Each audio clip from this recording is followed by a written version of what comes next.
আপনারা সকলে জানেন আমরা গতকালকে সাকিব আল হাসানকে লিজেন্ডস অফ রূপগঞ্জে খেলার জন্য দলবদল প্রক্রিয়ায় আমরা অংশগ্রহণ করেছিলাম। কিন্তু আজকে সাকিব আল হাসানের সাথে আমাদের কথা হয়েছে। এখন উনি আমাদের কাছে একটা অনুরোধ করেছেন যে দলবদলটা আপাতত ওনার দলবদলটা স্থগিত রাখার জন্য।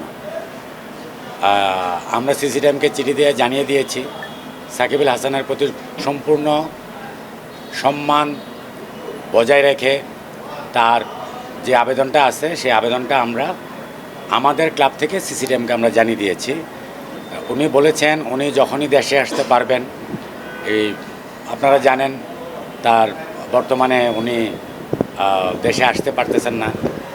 যখন আসবেন উনি আসলে উনি যেই টিমে গত বছর ছিলেন আমরা চেষ্টা করব। সাকিব আল হাসান আমাদেরকে বলেছেন যে ওই টিম থেকে মিউচুয়াল ক্লিয়ারেন্সের মাধ্যমে লিজেন্ডস অফ রূপগঞ্জে সে যদি আমাদের পক্ষে আবার ওই সময় খেলতে চায় আমরা ইনশাল্লাহ তাকে আবার পরবর্তীতে দলভুক্ত করব।